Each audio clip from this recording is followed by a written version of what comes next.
So when is hospice appropriate?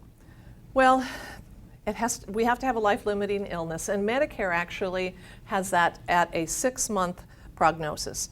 Now, you need to know that physicians don't know when 6 months happens. There's no little red light that comes up on their computer that says it's time. So a better question you might want to ask is, would you be surprised if your patient died within 6 months? You have to have 2 physicians, usually a hospice physician or medical director, and the patient's attending physician. Both say, yes, based on the condition of this patient, we think that the patient has approximately 6 months to live.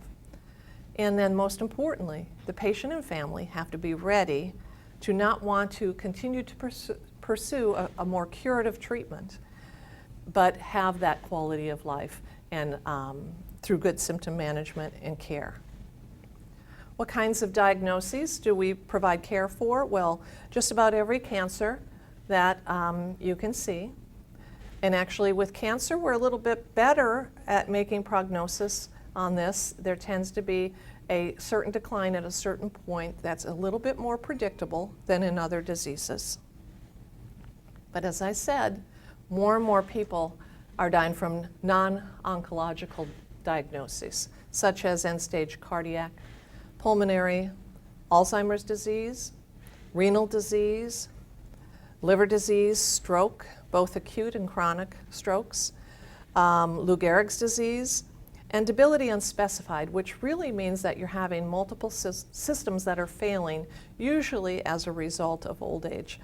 At Vitas, we were able to take care of a 113-year-old gentleman recently, and the payers don't necessarily like this diagnosis, but this was all that was happening with this gentleman. He didn't have any other outstanding disease, but at 113, the parts start wearing out.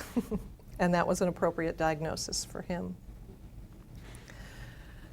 Another way to be able to tell whether someone is ready for hospice is watching and observing the disease progression. Usually there are changes or declines in performance that occur. It may be that the patient is having more difficulty getting around. Maybe they can't go to the restroom on their own any longer. Their strength may be declining. There could be a loss of appetite. There can be some excessive weight loss or even difficulty breathing. And most importantly, you might see pain increasing. So there's a myth out there that says hospice is a place. Well, hospice is everywhere. So I guess you could say yes, you'll always find hospice in some place, but again, it isn't necessarily just an inpatient facility. You'll see hospice provided in hospitals, in skilled nursing facilities, in residential care facilities, in patients' own homes, in the home of a relative or a loved one. We have hospices that provide care in jails for inmates, and we even provide hospice to the homeless. So hospice can be found just about everywhere, and how it works, and we'll talk a little bit more about the specifics of that, is that it's almost as if hospice is a small managed care organization for someone with a terminal illness.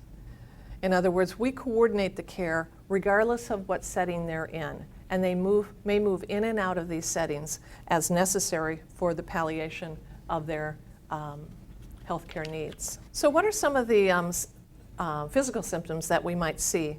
Well, obviously pain, unrelieved pain is one of them, shortness of breath, nausea and vomiting, confusion, restlessness, itching, disturbed bladder and bowel functions, disrupted sleep, low energy, and cachexia, which is significant weight loss and wasting.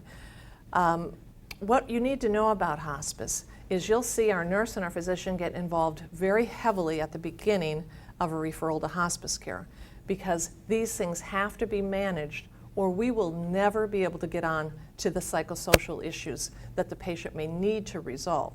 I mean, if you can think about it, if you have something as insignificant as a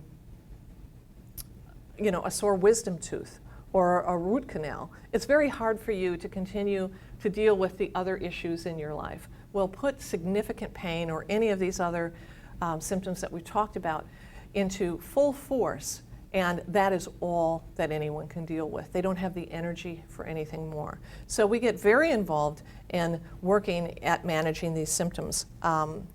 First off, when we can get those symptoms under control, or at least begin to manage them, then we can look at some of the psychosocial and spiritual issues. And what are these? Well, frequently there's depression, or there can be anxiety, ineffective coping, ineffective communication, the need to look at life role transition. There can be caregiver distress that we need to deal with. A sense of despair or hopelessness, powerlessness, loneliness, guilt, and even the need for reconciliation within family and loved ones. So how do we do that? Well, it takes a team. And with hospice, the patient and the family are the center and the core of that team. Everything else kind of circles around them. And we just try to facilitate them making decisions about what is best for them. Because believe me, how Fred wants to die is going to be different than how Martha wants to die. Some people don't want all their pain removed. They feel that it's important for them to experience this as they go through this transition. I'm not one of those. I want very good pain and symptom management. But everyone's different, and it's important. We do a lot of training with our hospice personnel around the issue of don't let it be your ideas of what a good death is. Find out from the patient and family what they perceive it to be. The other issue is we frequently have to find out individually, because what the patient might want may not be what the loved ones want. And that's part of the kind of reconciliation and management that is necessary in regard to that, so we know what path we're heading down.